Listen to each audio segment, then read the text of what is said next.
इतना महंगाई जो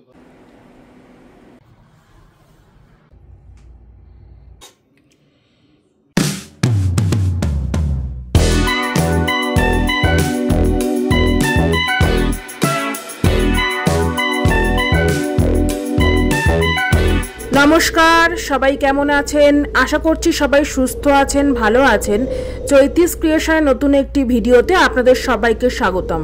এই ভিডিওটা আমি শুরু করেছিলাম শুক্রবার দিন রাতের বেলা থেকেই। রাত্রি তখন ওই 11:30 মতন বাজে। আর দেখুন এখন বাইরের পরিবেশটার অবস্থা। সন্ধে ওই 8টার দিক থেকেই আমাদের এখানে প্রচন্ড পরিমাণে জোরে জোরে হাওয়া দিতে শুরু করেছিল আর তার সাথে এই পরিমাণে স্নোফল হয়েছে। ইভেন এখনো অনবরত হয়েই চলেছে। এটাকে নাকি স্নো স্টর্ম বলে। আমি তো এখানে এসে এই প্রথমই স্নো স্টর্ম দেখছি। এই স্নো স্টর্ম লাইভ দেখে আমার একটা কথা খুব মনে হচ্ছিল, সেটা হলো এই স্নো স্টর্ম কি জিনিস আগে শুধু বইতেই পড়েছিলাম। জানেন তো তখন বই পড়তে পড়তে ভাবতাম এই স্নো স্টর্ম এক রোমান্টিক ব্যাপার, বরফ পড়বে, কফি হাতে জানলার পাশে বসে তখন আমি উপভোগ করব। কিন্তু আজ যখন নিজের চোখে এই স্নো স্টর্ম লাইভ দেখছি তখন বুঝতে পারছি রোম্যান্স তো দূরে থাক, এ তো এক প্রকার বেঁচে থাকার লড়াই। আর এই দেখুন বাইরে এত পরিমাণে হাওয়া দিচ্ছে, হাওয়ার চোটে বরফগুলো উড়ে উড়ে দরজার এই খাঁজগুলোতে ঢুকে গেছে বরফ। সংক্ষেপে এটাই বলার ছিল, বইয়ের পাতা স্নো স্টর্ম ছিল এক মিষ্টি কবিতা আর বাস্তবে পুরোপুরি হরর সিনেমা। কানাডার এই ঠান্ডা রাতে বাইরে স্নো স্টর্ম চলছে এখন, আর আমি এদিকে রুটি বানাচ্ছি রাতের ডিনারের জন্য। ঠিক যেন দুই ভিন্ন জগতের যুদ্ধ, একদিকে প্রকৃতির তাণ্ডব আর আরেকদিকে আমার হাতে বেলুনি আর শুকনো আটা। রুটি বানানো তো এমনিতেই এক গভীর ধৈর্যের পরীক্ষা, কিন্তু সমস্যা হলো আমার রান্নাঘরে হিটার চলছে আর বাইরের তুষার ঝড় জানলার কাছে তুমুল ধাক্কা দিচ্ছে। আমি মনে মনে ভাবছি, বাহ, এই দুই বিপরীত আবহাওয়ার মধ্যে আমি একমাত্র মধ্যস্থতাকারী। প্রথম দিকে যখন আমি রুটি বেলতে শুরু করলাম তখন আমার রুটি গোলের চেয়ে মানচিত্রর মতোই বেশি দেখতে লাগতো, কিন্তু এখন ওপরওয়ালার আশীর্বাদে আমার রুটি মোটামুটি গোলই হয়। আলু পোস্তর সঙ্গে সঙ্গী হওয়ার জন্য এটি যথেষ্ট যোগ্য। এদিকে বাইরে স্নোস্টর্ম আরো তীব্র হয়েছে। বাতাসের আওয়াজ এমন হচ্ছে যেন কেউ জানলার বাইরে দাঁড়িয়ে বলছে, বেরিয়ে এসো, না হলে আমরাই ঢুকে আসবো। আমি তাড়াতাড়ি তাওয়ায় রুটি ফেলার সিদ্ধান্ত নিলাম, কারণ যদি ঝড় সত্যি ভিতরে ঢুকে আসে তাহলে আমার রুটি ফ্লাইং ডিস্ক হয়ে উড়ে যাবে। আমাদের দেশে রুটি মানেই গ্যাসের আগুনে ফুলে ওঠা গরম গরম ফুলকো রুটি, কিন্তু কানাডায় এখানে গ্যাসের আগুন পাওয়া ভাগ্যের ব্যাপার, তাই ইলেকট্রিক ওভেনই ভরসা। এই ওভেনটাকে এখন ভালোভাবে পরিষ্কার করে নিয়ে তাওয়াটা বসিয়ে দিলাম রুটি করব বলে। প্রথম যখন এই ওভেনে রুটি বানাতাম তখন বুঝতাম তাওয়া গরম হলেও রুটি ফুলতে চায় না। ইউটিউব ঘেটে ঘুটে অনেকভাবে দেখলাম মানুষজন ওভেনের ওপরেই ডাইরেক্ট রুটি ফেলে রুটিগুলোকে ফোলাচ্ছে।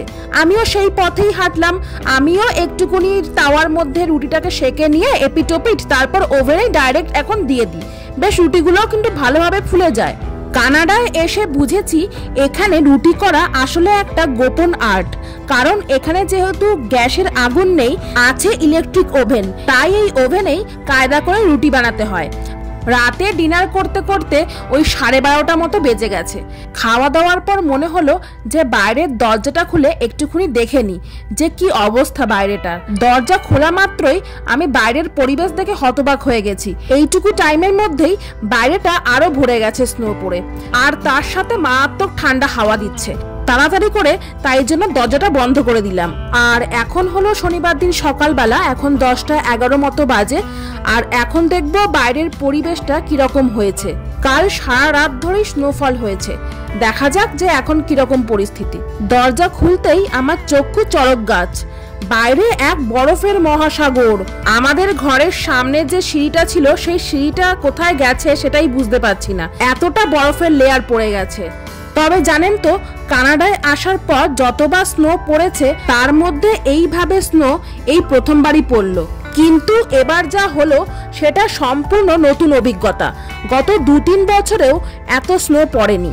যখন নতুন কানাডায় আসবো বলে ঠিক হলো তখন আমার চোখের সামনে একটাই দৃশ্য ভাসতো, সেটা হচ্ছে কানাডায় এসে এই বরফ দেখা। আমরা তো এখানে আগের বছর সেপ্টেম্বরের দিকে এসেছিলাম, তখন এখানে ফল সিজন চলছিল। তখন এখানে গাছের পাতা পড়ে থাকতো রাস্তার মধ্যে, গাছের পাতার রং চেঞ্জ হতো, তো এই সব দৃশ্য দেখতাম আর মনে মনে ভাবতাম কখন শীতকাল আসলে এরকম বরফ পড়া দেখতে পাবো, কিন্তু এতটা পরিমাণে বরফ পড়বে সেটা কখনো কল্পনাতেও ভাবিনি। কানাডায় এসে স্নো দেখার ইচ্ছা ছিল, কিন্তু আজকে স্নো স্টর্মে বুঝলাম চেয়েছিলাম অল্প কিন্তু পেলাম বেশি। এখানে এখন পুরো পরিবেশ বরফে ঢাকা, গাড়ি, রাস্তা, বাড়ি সব। রাস্তায় এখন বেরোলেই পা হাঁটু অবধি বরফে ডুবে যাবে, এই রকমই একটা অস্বস্তিকর পরিবেশ সৃষ্টি হয়েছে। ইচ্ছা ছিল আজকে বাজার করতে যাবার, কিন্তু এই পরিস্থিতিতে বাইরে বেরোনোর কোনো উপায় নেই। স্নো স্টর্ম পুরো শহরকে এমনভাবে নিজের জাদুর মতো ঘিরে ফেলেছে যে বাইরে বের হওয়া তো দূরের কথা, বাড়ির দরজা খুলতেও সাহস পাচ্ছিলাম না। সোজা বলতে গেলে আমি যেন লকডাউনে আটকে পড়েছি। এখন তো 4-5 দিন এইভাবে ঘরবন্দিই থাকতে হবে। তো এখন দাঁড়িয়ে দাঁড়িয়ে ভাবছি যে আজকে কি রান্না করা যায়, এই বরফের মধ্যে কি খেলে বেশ ব্যাপারটা জমে যাবে। তো ভাবলাম আজকে ফ্রিজের মধ্যে মাংস আছে, একটু চিকেন করে নেওয়া যাক। চলুন আজকে চিকেনটা করে নিই ঝটপট, তারপর বরফ দেখতে দেখতে খাবো আজকে। এবার তাহলে ডিপ ফ্রিজ থেকে চিকেনটা বার করে নিই। চিকেন করব যখন ঠিকই করেছি, চিকেনটাকে একটু আগে থাকতে বার না করে রাখলে এই চিকেনের ভেতরের বরফগুলো গলবে না। এবারে আমি এই অর্গানিক চিকেনটাই এনেছিলাম।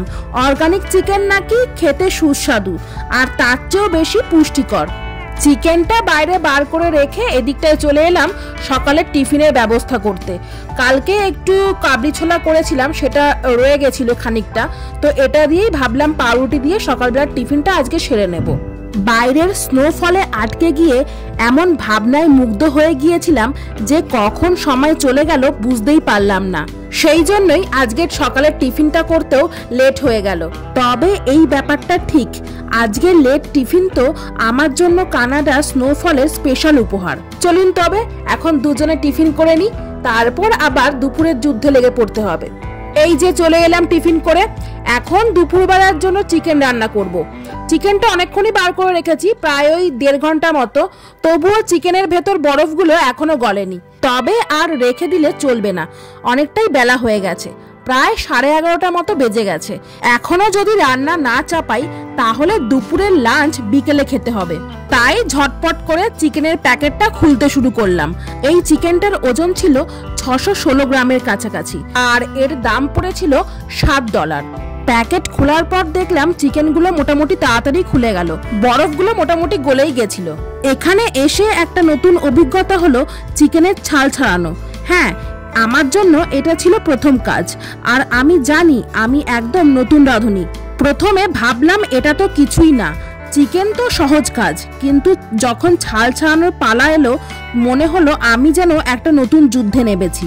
চিকেনের ছাল আমার অতটা ভালো লাগে না, তাই আমি ওটা ফেলেই রান্না করি। এখানে আবার বেশিরভাগ চিকেনই ছাল সহ বিক্রি হয়। ভাবলাম এটা কি নতুন ট্রেন্ড নাকি, কারণ আমাদের দেশে তো চিকেন ছাল ছাড়া পাওয়া যেত, কিন্তু এখানে বিশেষ করে সুপার মার্কেটের সেলফে দেখলাম চিকেনের সাথে ছাল নীরবে বসে আছে, যেন সে সবকিছু জানে। প্রথমে তো একটু অস্বস্তি লাগলো, ভাবলাম এই ছালটা কি আসলেই দরকার ছিল, কিন্তু পরে বুঝলাম এটা তো একরকম চ্যালেঞ্জ, কানাডিয়ান স্টাইল। এদিকে চিকেনগুলোকে আমি ছুরি দিয়ে ভালোভাবে কেটে নিলাম যাতে মশলাপাতিগুলো চিকেনের মধ্যে ভালোভাবে ঢুকে যায়। তারপর হলুদ, নুন, লেবু, তেল সব দিয়ে যখন চিকেনটাকে ম্যারিনেট করছিলাম তখন মনে হচ্ছিল এটা যেন কোনো মিষ্টির অংশ। বাইরে তুষারপাত আর আমি রান্নাঘরে এমনভাবে ম্যারিনেট করা শুরু করলাম যেন চিকেনের সাথে আমার বন্ধুত্ব হয়ে গেছে। তারপর ম্যারিনেটের মশলা মেশাতে মেশাতে ভুলে গেছিলাম একটু দইও দিতে হবে। তারপর ফ্রিজ থেকে দই বার করে একটু দইও দিয়ে দিলাম 1 চামচ। একটু টক, একটু মিষ্টি, একটু ঝাল, সবই তো মিলে একটা নতুন রান্নার রাজ্য। এই চিকেন ম্যারিনেটিং এ যেন চিকেনের জীবনে এক নতুন অধ্যায় শুরু হয়। চিকেন ম্যারিনেটের পর মনে হয় চিকেন যেন রোজের এই তুষার ঝড়ের মধ্যে একটু গরম অনুভব করছে। বাইরে স্নোফল হচ্ছে আর আমি এদিকে রান্নাঘরে চিকেনের স্নোফলকে গরম করতে ব্যস্ত। এখন সব মশলাপাতি দিয়ে ভালোভাবে চিকেন ম্যারিনেট করার পর চিকেনটাকে আধা ঘন্টার জন্য ফ্রিজে রেখে দেব। তারপর এদিকে চিকেন রান্নার জন্য এই বড় সসপ্যানটা আমি বার করে নিলাম, কারণ এই সসপ্যানটায় রান্না করতে আমার সুবিধা হয়। আজকের রান্নার মিশন একটা বড় সসপ্যানে 5টা চিকেন লেগ পিস। তাই রান্নার মিশন শুরু করার আগে ভালোভাবে সবকিছু পরিষ্কার করে নিলাম। তারপর ওভেনে বড় সসপ্যানটাকে বসিয়ে দিয়ে আমি একটু পাশে চাও করে নিলাম। তারপর চা খেয়ে শুরু করলাম চিকেন রান্নার অভিযান। প্রথমেই আগে সসপ্যানটিকে গরম করে তেল দিয়ে প্রাথমিক কাজ শুরু করলাম। তারপর আমি এই তেলের মধ্যে একটু এলাচ ফোড়ন দেব, 2টো এলাচ ফোড়ন দেব। আর এই এলাচগুলো কিন্তু আমি এখান থেকে কিনিনি, এটা আমি বাড়ি থেকে আসার সময় মানে ইন্ডিয়া থেকে আসার সময় নিয়ে এসেছিলাম এইভাবেই। 5 মাস হয়ে গেল কিন্তু এখনো পর্যন্ত এই এলাচগুলো এইভাবেই প্যাকেটের মধ্যে আছে। একটুকুও কিন্তু এলাচের গন্ধ কোনো দিক থেকেই কমেনি। এখানে আসার সময় ব্যাগ ভর্তি জামা কাপড়ের চেয়ে বেশি জায়গা দখল করেছিল এই মশলা। এই দেখুন, এই তেজপাতাটাও নিয়ে এসেছিলাম ইন্ডিয়া থেকেই। এই যে বাতকুল্লা নদিয়া লেখা আছে, এটা ইন্ডিয়ারই একটা জায়গা থেকে এই তেজপাতাটা কেনা হয়েছিল। 10 টাকা দাম নিয়েছিল আর এখনো পর্যন্ত এইভাবেই ভালো আছে। আমাদের একটি লাগেজই ছিল শুধুমাত্র মশলাপাতি আনার লাগেজ, যেখানে ধনে গুঁড়ো, জিরে গুঁড়ো, গরম মশলা সবকিছু দেখে মনে হচ্ছিল একটা যেন খুদে ভারতীয় বাজার। সবকিছু ব্যাগে প্যাকিং করার সময় মনে হচ্ছিল এগুলো যে আনছি কাজে লাগবে তো, কিন্তু এখানে প্রথম রান্নার দিনই বুঝলাম এটা ছিল লাইফ সেভার। এখানে মশলা পাওয়া যায় ঠিকই, কিন্তু সেই আসল স্বাদটা কোথায়? এখন রান্না করতে গিয়ে মনে হয় ভাগ্যিস এগুলো এনেছিলাম, না হলে মশলাবিহীন চিকেন খেয়ে কানাডিয়ান ঠান্ডায় আরো জমে যেতাম। এখানে যা ঠান্ডা পড়ে তাতে রান্না করাটাই একটা যুদ্ধ, আর যদি সেটা হয় চিকেন রান্না তাহলে যুদ্ধের মাত্রা দ্বিগুণ। বাইরে বরফ পড়ছে অবিরাম, তাপমাত্রা -8 ডিগ্রির কাছাকাছি, আর আমি এদিকে ফ্রিজে জমে থাকা চিকেনকে জীবন ফিরিয়ে দিচ্ছি। বাইরের স্নোফলের সাথে সাথে রান্নাঘরের তাপমাত্রা যেন উল্টো দিকে যাচ্ছে, একদিকে স্নোফল আর অন্যদিকে ঝাল মশলার ধোয়া। রান্নার মাঝখানে ভাবছিলাম এমন শীতের দিনে গরম গরম মশলাদার চিকেনের চেয়ে ভালো কিছু হতে পারে। এইসব ভাবতে ভাবতে চিকেনের জন্য আমার মশলাপাতিও কাটা হয়ে গেছে। এবারে সবকিছু মিক্সতে দিয়ে একবারে পেস্ট করে নেব। এদিকে দেখলাম পেঁয়াজগুলোও ভালোভাবে ভাজা হয়ে গেছে। তারপর এই মিক্সিতে পেস্ট করা মশলাটা পেঁয়াজের ওপর দিয়ে ভালোভাবে নাড়াচাড়া করে মশলাটা কষিয়ে নেব। একটা জিনিস এখানে এসে খুব ভালোভাবে বুঝেছি, সেটা হলো মশলা শুধু স্বাদের জন্য নয়, বরং এটা ঠান্ডায় উষ্ণতা বজায় রাখার জন্য একটা সেরা অস্ত্র। বাইরে স্নোফল চললেও রান্নাঘরে মশলার গন্ধে একটা উষ্ণ পরিবেশ তৈরি হয়ে যায়। মনে হয় গরম গরম কিছু একটা হবে আজ। তারপর এই আধা ঘন্টা ম্যারিনেট করা মাংসটা দিয়ে দিলাম ওই কষানো মশলার মধ্যে। এবার মশলার সঙ্গে মাংসটা ভালোভাবে কষিয়ে নিলেই হয়ে যাবে চিকেন রান্না। চিকেনগুলোকে সসপ্যানের গরম মশলার মধ্যে ঢালার সাথে সাথেই এক রহস্যময় আওয়াজ বের হলো, যেন ঠান্ডা থেকে গরমের জগতে আসার আনন্দ প্রকাশ করছে চিকেনগুলো। খানিকক্ষণ পর চিকেনগুলো আধা সেদ্ধ হয়ে গেলে আমি একটু টমেটো কেচাপ ছড়িয়ে দিলাম, যাতে এই ঠান্ডায় চিকেনের স্বাদ আরো দ্বিগুণ হয়ে যায়। তারপর চিকেনগুলোকে নাড়াচাড়া করার সাথে সাথে রান্নাঘরের উষ্ণতা বাড়তে লাগলো, ধোঁয়া উঠতে থাকলো, মশলার সুবাস চারিদিকে ছড়িয়ে পড়লো। বাইরে তখনও বরফ ঝরছে, অথচ আমি রান্নাঘরে বসে তুষার ঝড়ের সঙ্গে এক প্রকার গরম যুদ্ধ করে চলেছি। ধীরে ধীরে চিকেন সেদ্ধ হতে লাগলো, আর আমি বুঝলাম এই ঠান্ডায় 1 প্লেট গরম গরম চিকেন কারি হলে জীবনটা সম্পূর্ণ মনে হয়। এদিকে চিকেনটা নিজের মতোই হতে থাকুক, আর আপনাদের একটুখানি বাইরের পরিবেশটা এখন দেখাই। এখন বাজে দুপুর 12:30 মতো। দেখুন এখন কত রোদ দিয়েছে, দেখে মনেই হচ্ছে না যে 1 ঘন্টা আগেও স্নোফল হয়েছে। তবে এরকম রোদের তেজ থাকলেও 1 সপ্তাহতেও এই বরফ গলবে না। এই জন্যই এখানে সবাইকে বিশ্বাস করা গেলেও আবহাওয়াকে কখনোই বিশ্বাস করা যায় না। সকালবেলা রোদ দেখে মনে হবে আজ তো সুন্দর দিন, কিন্তু ঘন্টাখানেক পরেই তুষার ঝড় শুরু হবে। আবার দুপুরে মনে হবে বাহ এখন তো মোটামুটি ভালোই লাগছে, কিন্তু সন্ধ্যার মধ্যে তাপমাত্রা আবার -10 ডিগ্রি চলে যাবে। আর এদিকেও আমার চিকেন কষা রেডি হয়ে গেছে। এখন দুপুরের লাঞ্চ করে চলে এলাম আইসক্রিম খাওয়ার জন্য। এই আইসক্রিমটা কিনে এনেছিলাম এখানকারই দোকান ওয়ালমার্ট থেকে। এটা ছিল ভ্যানিলা ফ্লেভারের 188 ml এর আইসক্রিম। এখানে আইসক্রিম খাওয়ার আগে 2 বার ভাবতে হয়, একবার ঠান্ডার কথা ভেবে আর একবার দাম দেখে। দোকানে গিয়ে ছোট্ট একটা কাপ বা কোন নিয়ে যখন দেখি দাম $7-8, তখন মনে হয় এটা আইসক্রিম নাকি সোনার চামচে কোনো পরিবেশন করা হিমবিন্দু। তবে সেদিনকে দেখলাম ওয়ালমার্টে এই আইসক্রিমটার ওপর অফার ছিল। এইটা আমি এনেছি $9, যেটা ইন্ডিয়ান টাকায় 550 টাকার কাছাকাছি।